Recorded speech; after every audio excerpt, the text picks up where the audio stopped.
Биыл біз оның екінші дыханиясын шығарып, екінші күшін шығарғымыз келіп отыр. Омаркет жалғыз портал мемлекетке сататын. Мемлекетке сататын жалғыз ғана портал болып тұр қазіргі таңда. Күніне бізде Омаркеттен 400 мың пайда көргендер болды. Бір заказбен 11 миллион 600 қабылдап жатыр. Бір айда 92 договормен 4 миллион көтерген бала болды. Бір айда таза пайда. Адамдар жылдап таба алмайды, қолға ұстамай Табатын сата береміз. Тендердегі триллионнан мың батырмен миллиардқа деп осы нәрсені біз ұсындық. Шынымен бір заказбен 2-3 миллион ұстауға мүмкіндік бар ғой? Мүмкіндік бар. Бір адам емін еркін меңгере алатын болса, Омаркетті 10 миллионмен шығуға болады. Яғни онлайн магазиннің нағыз төресі қазір Омаркет болып тұр ғой, мемлекеттік сататын,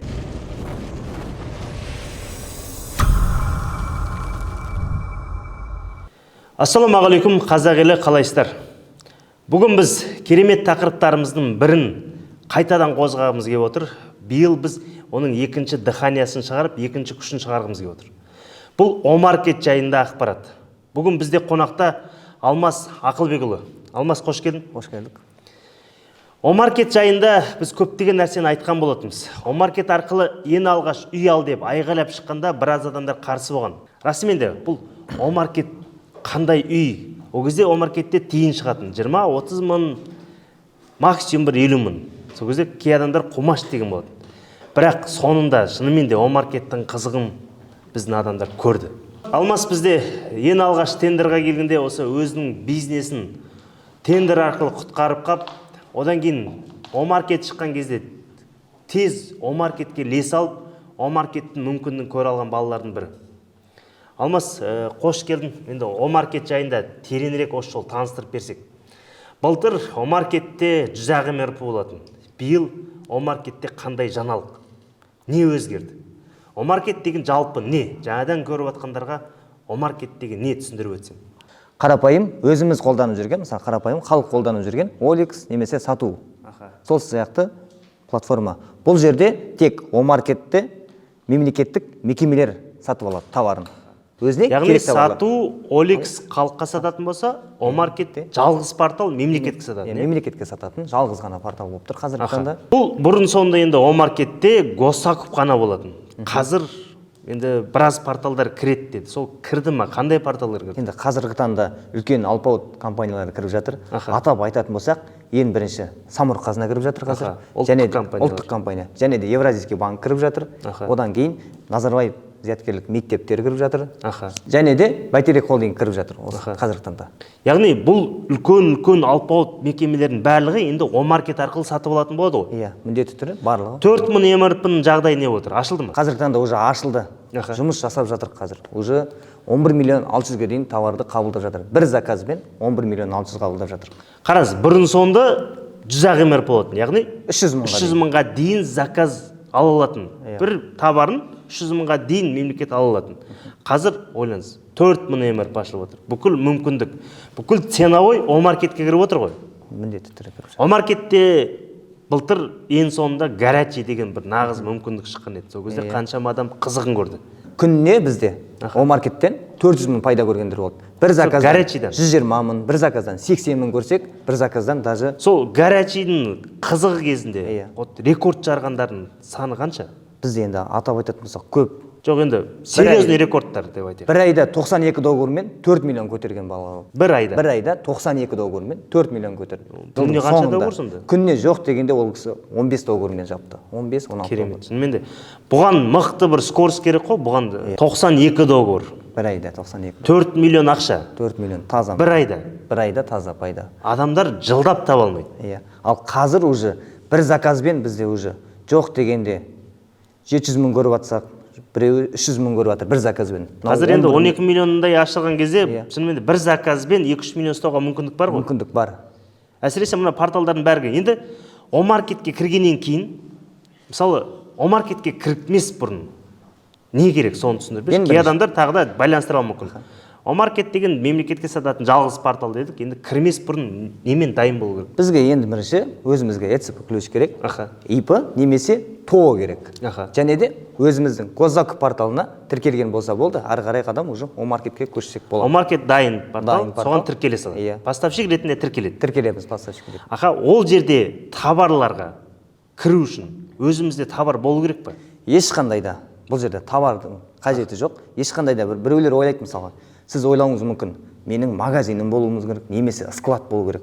Жоқ, бұл жерде ешқандай да қолға ұстамай товарды сата береміз. Бізде көп адамдар қазір Каспий болып жатыр ғой. Каспийге кіріп, Каспиймен доставка жасап жатыр сол жақтан. Екі жақты байланыстырып. Тікелей Каспийден жібересіз. Иә, тікелей Каспийден жіберіп жатыр адамдар. Шынымен де қазір Каспийдің өзінде де магазин ашып, қазір халыққа сатып отыр. Бұл жерде енді адамдар магазин ашып, мемлекеттік сата алады, да? Иә, міндетті. Шынымен де мемлекеттік мекемелерге, ұлттық компаниялардың барлығына. Енді бұл жерге дайын товарларға баға қоя аламыз, иә? Иә, бұл жерде екі түрі бар. Қазір предзаказ бар. Өзіміздің бағамызды қойып, бір көзден товар алу ол жерде. Және де екінші өзіміздің товарымызды қойып. Мысалға, өзіміз не апара аламыз, мемлекеттік мекемеге не апара аламыз. Мысалға, кез келген мемлекеттік мекемеге карандаш керек, краска керек, алда мінекей көктем келе жатырмыз. Жоқ, мысалы, дайын заказға өзіміздің бағаны қойып қойдық. Бағаны қоя аламыз. Бұның шектеуі бар ма? Мысалы, 100 товар ғана қоясың, 1000 товар ғана қоясың? Жоқ, бұл жерде 10.000 товарға дейін қоя аласыз. Қоя береміз. Қоя береміз. Топ берсек болды. Мысалы, заказға мемлекет бізді таңдап заявка тастайтын болса, оны қабылдамауға мен құқығым бар ғой? Бар, өзіңіз білесіз. Қанша уақыт беріледі? Негізінде жұмыс күндері, яғни 3 сағат уақыт береді. Ал егерде, мысалға, басқа бір жұма күні түстен кейін келген жағдайда сізге 2 күн уақыт береді. Сізден дүйсенбі күні праздник күндеріне, демалыс күндерінде созып береді. Иә, созып береді. Сол аралықта мен біле аламын. Иә. Оны звондап, товар егер поставщикте болса ғана мен заказды қабылдай аласыз. Иә, дұрыс айтасыз. Өте керемет, шынымен де. Бұл тағы бір делдалдың төресі болатын жер деп тұр. Біздің қызметтеріміздің барлығы осы делдалдық десе болады. Тендердегі триллионнан мың батыр мен миллиардқа деп осы нәрсені біз ұсындық. Өйткені делдал болу арқылы мемлекетті тікелей қамтамасыз етеді. Қолға склад ұстамайды, товар ұстамайды және жұмыскер ұстамайды. Ең тиімдісі осы ғой. Енді Омаркет бұны дәлелдеуде. Енді Омаркетте B2B деп отырмыз. Тек қана бизнеске сатады. Яғни мекемеге ғана сатады. Енді халыққа сататын, тағы бір сататын мүмкіндігі шығады деген сияқты. Ол жағы қалай отыр? Болашақта ешқандай ипсіз жақта кіріп, мысалға жаңағы өзіміздің товарымызды сата алатын болашақта болады ол енді. Болжам бар. Халыққа да және жеке компанияларға сата аламыз, болашақта. Бұл тағы да үлкейген сайын, адамдар кірген сайын мүмкіндік ашылайын деп тұр ғой. Кез келген ол жаңа платформа, ол жаңартуды талап етеді. Яғни обновление талап. Қазіргі таңның өзінде мысалға көптеген обновление жүріп жатыр осы бүгіннің өзінде. Шынымен де қазір өмір өзгерісті талап етеді ғой. Әр кезде бір алдыға ұмтылуды. Осы кезде Омаркеттің өзінен де лесіп отырып, мүмкіндіктерін ашса, айына 4 миллион тапқан бізде рекорд десе де болады.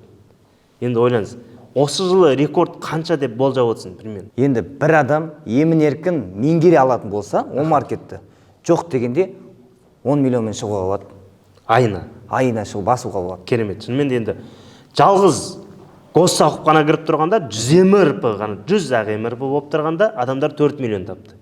Енді қараңыз, Бәйтерек холдинг, Госсақып, Самұрық қазына, Евразия банк, зияткерлік мектеп, больница, университет барлығы осы жерден алатын болса, осыларды қамтамасыз етіп үлгерсеңіз, өзіңіз табысыңыз өзіңіз ғой. Өз рекордыңызды өзіңіз жаңартасыз, былай айтқанда. Солай ғой? Иә. Өте керемет енді. Осы нәрселердің барлығын халыққа жариялап айту керекпіз. Міндетті түрі білу керек. Өзің осы қаншама студент дайындап шығардың. Иә. Осылардың негізгі саған айтатын, былай айтқанда, лебізі, саған айтқан алғысы қай жағынан туындайды көбінесе? Енді көп адамдар мысалға жұмыс істеу барысында шынымен де біліп келетіндер де бар. Мысалға шамалы компьютерді біліп, госзакупты біліп келетіндер бар. Бірақ та Омаркетке келгенде бір ішкі қыр-сырларын шамалы түсінбей қалатындар кісілер болады. Сол кезде мен ананы басыңыз, мынаны бастағаңыз, сізге пайда былай болады. Доставкадан отказ бергенде сізге пайда былай болады. Соңында мен көп студенттер доставкадан ақша тапқан кездер болды. Омаркеттің өзінің доставкасы бар. Доставкасы бар, иә.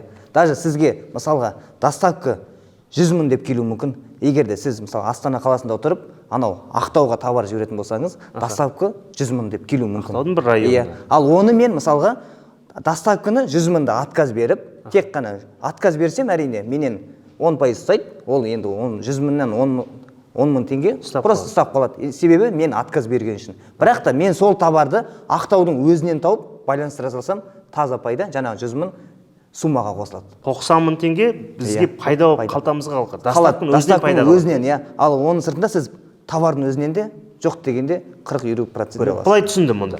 Мен мысалы Астана қаласына отырып товар қойдым. Иә. Оған Қызылорда Қазалыдан заказ түсті. Иә. Олар Қызылорда Қызылорда мен Астананың арасында есептеді 45 мың теңге деп. Иә. Мен оны отказ қылып жібердім. 4500 теңге олар ұстап қалды. Қалған 40.500 теңге маған қалады ғой. Егер мен арзан жолмен жеткізе алсам. Иә, арзан жолмен. Мысалы 5000 теңгемен жеткізсем, Иә. қалған менікі ғой. Сіздікі, иә. Керемет, шынымен де. Бұл да доставканың өзіне пайда табу мүмкіндігі ғой. Мүмкіндік, иә. Таза доставка. Тағы да бір мүмкіндіктері бар, әрине. Аха. Мысалға, сіз қайда жүрсеңіздер де, мысалы, заказ келетін болса, телефонмен кіре аласыз. Өзіңіздің қолданып жүрген телефоныңызбен қабылдай аламыз, иә, міндетті түрде қабылдай аласыз. Болды. Қабылдамасақ, ол түкте болмайды ғой. Ештеңе болмайды. Қабылдамасаңыз да өз еркіңізде. Яғни онлайн магазиннің нағыз төресі қазір Омаркет болып тұр ғой, мемлекеттік сататын, иә? Бір ғана портал осы Омаркет болып тұр. Жалғыз портал арқылы жағдай жасауға мүмкіндік болады, міндетті түрде. Шынымен де. Адамдар бір жылда жағдайын жасап алады. Оған дейін жасалған қадамдардың арқасында. Өйткені оған дейін ол дайын болды ма, болмады ма, соған байланысты. Сол үшін біз Омаркет арқылы бір жылда пәтер ал деп, біразының пәтерін алғызып, біразының төлемдерін, пәтерге деген төлемдерін дайындатқызып қойдық. Биыл железобетон оның жоқ дегенде 80-90% алады. Осы нәрселерді тек қана қайталай алу керек. Көптеген адамдар бір жерден ақша тауып жатса, егер сол жерде мен таба алмасам, менде бір нәрсе дұрыс емес. Бұл қалыпты жағдай. Тура осындай Омаркеттің порталы бізге кірген кезде жағдай жасап қалу керек. Біз арабтар сияқты өмір сүр, ақша ойламай өмір сүр деп Омаркет арқылы деп видео шығарғанбыз. Бұның негізгі дыханиясы екінші күші енді келді. Ондай болса Алмас сәттілік Омаркет арқылы пайда тапқым келеді, Омаркеттің қызығын көргім келеді десе, қайда хабарласуға болады? Иә, төменге комментарий қалдырса, міндетті түрде біздің команда дайын жауап беруге. Немесе өзімнің сілтеме қойып кетеміз, иә? Міндетті түрде, иә. Төменге сілтеме қойып кетеміз, сол жерде барлық ақпарат дайын болады. Немесе комментарийға сұрағыңызды қойыңыз, Алмас мырзаның командасы тікелей сізге жауап береді. Немесе бірден номер қалдырып кетсеңіз, толық жауап ақпарат беретін болады. Ондай болса сәттілік, Алмас биылғы шәкірттерін миллиондарды еселеп бағындыра берсін. 4 миллион болса, биыл жоқ дегенде 20 миллион рекорд болсын айына. Бұл сенген кезде жасауға болады мүмкіндік. Барлықтарыңызға сәттілік, амандықта кездескенше. Іске сәт сіздерге.